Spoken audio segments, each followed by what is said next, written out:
এই মুহূর্তের big breaking, এই মুহূর্তের সবচেয়ে বড় খবর, টিলাবাড়ি বান্দরকুনা জেলা পরিষদ আসনে অ্যাডভোকেট মমতাজ বেগম 20,000 ভোটে এগিয়ে রয়েছেন। উনি জয়ের দোরগোড়ায় পৌঁছে গিয়েছেন। বিনা কন্টেস্টে উনি ইতিমধ্যে বিরাট অগ্রগতি লাভ করেছেন। টিলাবাড়ি বান্দরকুনা জেলা পরিষদ আসনে মমতাজ বেগম ইতিমধ্যে 20,000 ভোটে এগিয়ে রয়েছেন। এদিকে 169 নিশ্চিন্তপুর জালালপুর জিপির নির্দলীয় এপি সদস্যা সাধনা বেগম 840 ভোটে জয়লাভ করেছেন। সরিষা চোড়াকুড়ি জিপির আঞ্চলিক পঞ্চায়েত পদে জয়ী হলেন শিল্পী দাস। এদিকে নিলামবাজার জেলা পরিষদ আসনে জয় হল বিজেপির। নিলামবাজার জেলা পরিষদ আসনে বিজেপির অভিজিৎ রায় জয়ী হলেন। লুয়াইরপুয়া জেলা পরিষদ আসনে জয়ী হল বিজেপির স্বপন কুমার দাস জয়ী হলেন বিনা কন্টেস্টে। এদিকে চাঁদকিরা জেলা পরিষদ আসনে জয়ী হলেন বিজেপির অনিল কুমার ত্রিপাঠী। এদিকে পাতারকান্দি বিধানসভা কেন্দ্রের আওতাধীন 6 নং কানাইনগর ফাকুয়া জেলা পরিষদ আসনে জয়ী হল বিজেপির জেলা পরিষদ সদস্য প্রার্থী সুজামিনী দাস জয়ী হলেন ইতিমধ্যে। এদিকে পাতারকান্দি বিধানসভার রাধাপিয়ারি জিপিতে জয়ী হল বিজেপি। এদিকে ইতিমধ্যে মাইজগ্রাম সুপ্রাকান্দি জেলা পরিষদ আসনে ইতিমধ্যে জয়ী হল বিজেপি প্রার্থী অভিজিৎ রায় 3500 ভোট পেয়ে নিলামবাজার জেলা পরিষদ আসনে ইতিমধ্যে জয়লাভ করেছেন। অপরদিকে আলকাপুর মোহনপুর জেলা পরিষদ আসনের আলকাপুর মোহনপুর জিপি গণনার প্রায় শেষ লগ্নে 4382 ভোটে এগিয়ে আছেন কংগ্রেস প্রার্থী আফতাব উদ্দিন। এই মুহূর্তের সবচেয়ে বড় খবর, গুমরা মহাদেবপুর জেলা পরিষদ আসনে কংগ্রেস প্রার্থী ত্রয়ীবাসী দাস এগিয়ে রয়েছেন। দুর্লভচূড়া জেলা পরিষদ আসনে জয়ী হয়েছে বিজেপি। 3 নং শ্রীগৌরী জেলা পরিষদ আসনে অর্চনা সরকার দত্ত ইতিমধ্যে জয়ী হয়েছেন। সরিষা চোড়াকুড়ি জিপির আঞ্চলিক পঞ্চায়েত পদে জয়ী শিল্পী দাস। 169 জিপির নিশ্চিন্তপুর জালালপুর জিপির নির্দলীয় এপি সদস্যা সাধনা বেগম ইতিমধ্যে 840 ভোটে জয়লাভ করেছেন। এদিকে রাজাটিলা আঞ্চলিক পঞ্চায়েতে কংগ্রেসের মনোনীত প্রার্থী ইয়াহিয়া হোসেন ইতিমধ্যে বিজয় লাভ করেছেন। এদিকে 87 নং ইলাসপুরগাঁও পঞ্চায়েতে আঞ্চলিক পঞ্চায়েত সদস্য পদে কংগ্রেস প্রার্থী সদা হাস্যজল চেহারার কমরুলের বৃহৎ জয়। অপরদিকে 86 নং ফরিদকুনা আসিমগঞ্জ গাঁও পঞ্চায়েতের আঞ্চলিক পঞ্চায়েত সদস্য পদে কংগ্রেসের মিনহাজ আহমেদের বৃহৎ জয়লাভ। এদিকে দলীয় অন্তর্কুন্দল এবং টিকিট বন্টনে অনিয়মের জন্য কংগ্রেসের শোচনীয় অবস্থা রাজ্যে আগন্তুক বিধানসভা নির্বাচনের আগে ব্যাকফুটে শতাব্দী প্রাচীন দল। এদিকে টানটুজবির আঞ্চলিক পঞ্চায়েত পদে হাইলাকান্দি জেলা কংগ্রেসের সাধারণ সম্পাদক তথা পীরজাদা আব্দুল মুক্তাদির চৌধুরীর বৃহৎ জয়লাভ। এদিকে কচুদরম জিপির এপি সদস্য পদে কংগ্রেস প্রার্থী কাদির আহমেদ লস্কর জয়ী হয়েছেন। এদিকে আনিপুর নয়াটিলা জেলা পরিষদ আসনে ইতিমধ্যে গেরুয়া দল 1800 ভোটে এগিয়ে আছে। এদিকে বাউয়ারঘাট নিমাইচাঁদপুর ও টান্টু জিপির গণনা শেষে 1100 ভোটে এগিয়ে জহির উদ্দিন লস্কর এবং রংপুর রামচন্দ্রী জিপিতে এখনো গণনা চলছে। অপরদিকে শিলচরে 1 ভোটে হেরে অসুস্থ হয়ে পড়লেন মহিলা প্রার্থী সুমানাত নামে এই মহিলা ছিলেন কাটিকুড়া খেলমা জিপির 5 নং গ্রুপ সদস্য পদের প্রার্থী। রবিবার শিলচর রামনগর আইএসটিটিতে ভোট গণনার পর দেখা যায় তিনি মাত্র 1 ভোটের ব্যবধানে হেরে গেছেন। সঙ্গে সঙ্গে তিনি হতাশ হয়ে বসে পড়েন।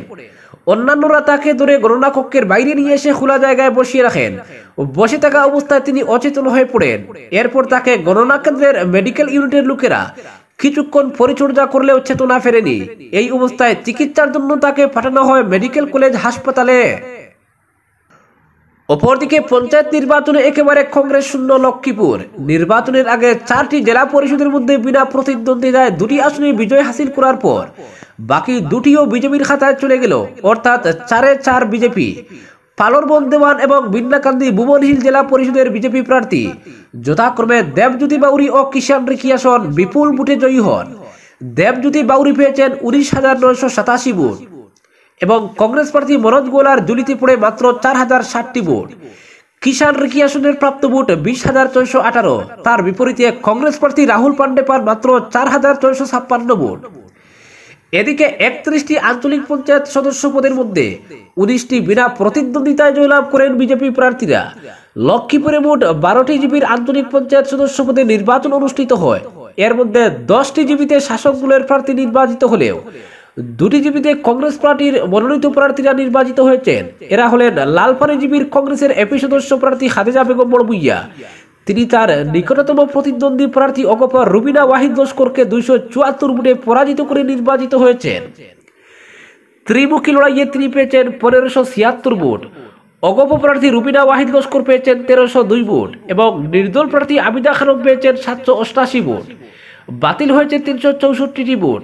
দিগলি লক্ষ্মীচূড়া জিপির কংগ্রেসের এপি সদস্য প্রার্থী রশিদা বেগম মরমুইয়া তার প্রতিদ্বন্দ্বী প্রার্থী বিজেপির রোজলিন মার্কে 351 ভোটে পরাজিত করে নির্বাচিত হয়েছেন।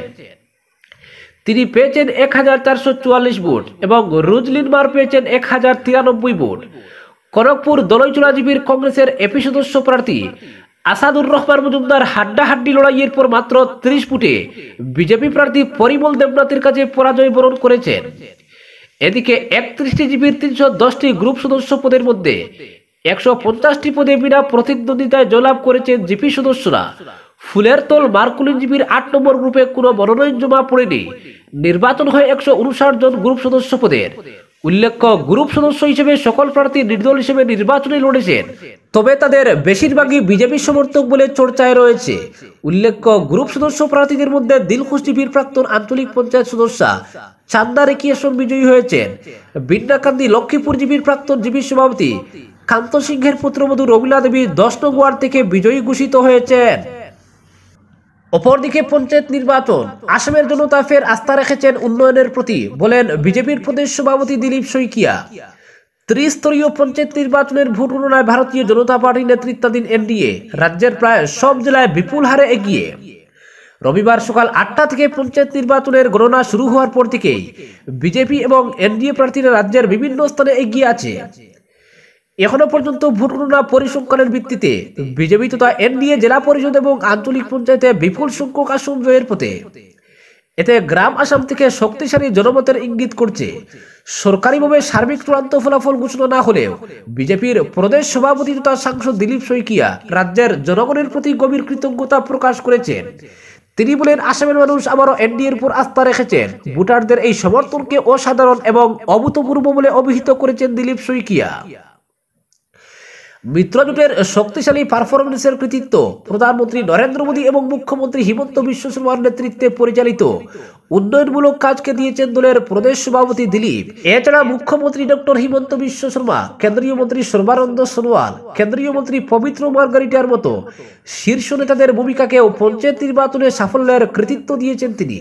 তিনি বলেন, সর্বোপরি স্থানীয় দলীয় কার্যকর্তা এবং আসাম গণপরিষদের মতো জোট শরিকদের কঠোর পরিশ্রমেরও ফসল উঠেছে পঞ্চায়েত নির্বাচনে। তিনি বলেন, জনগণ রাজনৈতিক ভেদাভেদ থেকে সরে ধারাবাহিক অগ্রগতি এবং স্থিতিশীলতাকে বেছে নিয়েছেন।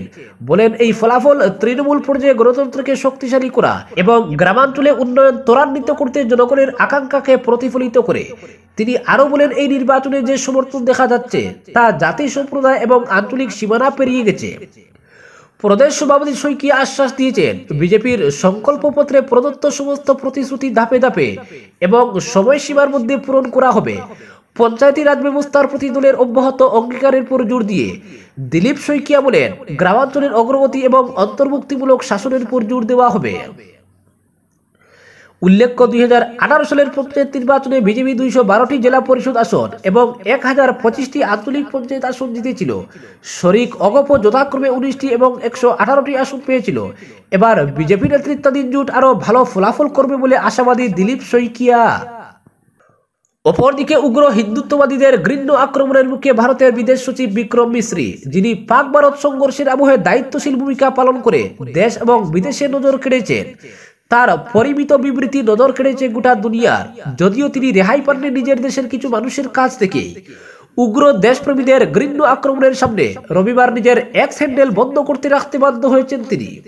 ঘটনার সূত্রপাত 10 মে বিকেল থেকে, যখন ভারত পাকিস্তান সংঘর্ষ বিরতি সংক্রান্ত সিদ্ধান্ত তিনি এক সাংবাদিক সম্মেলনে ঘোষণা করেন। যে ঘোষণা বিদেশ সচিব বিক্রম মিশ্রির ব্যক্তিগত কোনো সিদ্ধান্ত ছিল না, ছিল ভারত রাষ্ট্রের সিদ্ধান্ত এবং তিনি বিদেশ সচিব হিসেবে দেশের পক্ষে সেই ঘোষণা করেছিলেন। যদিও এরপর থেকেই তার এক্স হ্যান্ডেলে উগ্র দেশপ্রেমী এবং উগ্র হিন্দুত্ববাদীদের আক্রমণের ঝড় চলে। তার পরিবারের সদস্যদের পুরনো ছবি সহ সেই ঘৃণ্য আক্রমণ লাগাতার চলতেই থাকে। তার পরিবারের সদস্যদের দেশপ্রেম নিয়ে প্রশ্ন তুলে ট্রোলাররা মিশ্রির পরিবারের ছবির নিচে মন্তব্য করতে শুরু করে। তার মেয়ে ডিডন মিশ্রিকে লক্ষ্য করে একাধিক আপত্তিকর মন্তব্য করে, কারণ তিনি মায়ানমারের রোহিঙ্গা মুসলিমদের আইনি সহায়তা প্রদানে কাজ করেছেন। উগ্র হিন্দুত্ববাদীদের এই আক্রমণের নিন্দা জানিয়ে বেশ কয়েকজন সাংবাদিক এবং রাজনীতিবিদ মিস্রির প্রতি তাদের সমর্থন জানান এবং অনলাইন এই হয়রানির জন্য সরকারের সমালোচনা করেন। সাংবাদিক মায়া মিরচন্দানি এই ট্রোলিংকে ভয়াবহ এবং অগ্রহণযোগ্য বলে অভিহিত করে নিজের এক্স হ্যান্ডেলে লেখেন, মিস্রি কেবল রাজনৈতিক নেতৃত্বের গৃহীত সিদ্ধান্তের বার্তাবাহক ছিলেন। তিনি আরো বলেন, এই ধরনের অভ্যাস বছরের পর বছর ধরে ক্ষমতাসীন সরকার কর্তৃক তৈরি করা এক অনিয়ন্ত্রিত অনলাইন হয়রানির সংস্কৃতির লক্ষণ। প্রবীণ সাংবাদিক বীর সাংবি বিক্রম মিত্রির উপর অপভাষা প্রয়োগকারীদের হিউম্যান গার্বেজ বলে অভিহিত করে বলেন, সাম্প্রতিক সংঘাতের সময় দেশের জন্য প্রশংসনীয় অসাধারণ কাজ করেছেন কূটনীতিক বিক্রম মিশ্রি। তিনি আরো বলেন, যারা এই ঘৃণা ছড়াচ্ছেন তারা কেবল জাতিকে দুর্বল করার কাজ করছেন। যারা এই সংঘাতের সময় অসাধারণ কাজ করা একজন অসাধারণ পররাষ্ট্র সচিব বিক্রম মিশ্রিকে ট্রোল করছেন, তারা মানব আবর্জনা। মিশ্রির মতো শালীন ব্যক্তিরা আমাদের দেশের জন্য কাজ করেন। এই ঘৃণ্য কাপুরুষিত জঘন্য আক্রমণ আমাদের পতনের জন্য যথেষ্ট। এনডিটিভিকে দেওয়া এক সাক্ষাৎকারে প্রাক্তন বিদেশমন্ত্রী এবং কংগ্রেস নেতা সালমান খুরশিদ বলেন, মিস্টার মিস্রিকে লক্ষ্যবস্তু করা অত্যন্ত দুঃখজনক। আমরা দ্বিধা ছাড়াই বলতে পারি যে mister Misri, colonel Sufia Qureshi, wing commander ভূমিকা সিং, এই তিনজন আমাদের দৃঢ় সংকল্প, স্পষ্ট উদ্দেশ্য এবং তাদের আত্মবিশ্বাসের অনুভূতির একটি উল্লেখযোগ্য মুখ। দেশে এমন কিছু মানুষ আছেন যারা উচ্চতর স্তরে নেওয়া সিদ্ধান্ত এবং সাম্প্রতিক সময়ের স্বার্থে নেওয়া সিদ্ধান্তের জন্য যে কাউকে ট্রোল করবে। আমরা উগ্রপন্থীদের দেশ নই। আমরা এমন একটি দেশ যারা তার অধিকার এবং সার্বভৌমত্ব রক্ষায় বিশ্বাসী, বরং এমন একটি দেশ যারা বিশ্বের সাথে কূটনৈতিক প্রক্রিয়ায় বিশ্বাসী। প্রাক্তন বিদেশ সচিব নিরুপমা মেনন রাও সোশ্যাল মিডিয়ায় মিস্রির সমর্থনে বলেন, ভারত পাকিস্তান সংঘর্ষ বিরোধী ঘোষণার বিষয়ে বিদেশ সচিব বিক্রম মিশ্রি এবং তার পরিবারকে ট্রোল করা অত্যন্ত লজ্জাজনক। একজন নিবেদিত প্রাণ কূটনীতিক মিস্রি পেশাদারিত্ব এবং দৃঢ়তার সাথে ভারতের সেবা করছেন এবং তার নিন্দা করার কোনো কারণ নেই। তার মেয়েকে যৌন নির্যাতন করা এবং তার প্রিয়জনদের সাথে দুর্ব্যবহার করা শালীনতার প্রতিটি সীমা অতিক্রম করে। এই বিষাক্ত ঘৃণা বন্ধ করা উচিত। আমাদের কূটনীতিকদের পিছনে ঐক্যবদ্ধভাবে দাঁড়ানো, তাদের আক্রমণ করা নয়। আজকের বিশেষ সংবাদ এখানেই সমাপ্ত।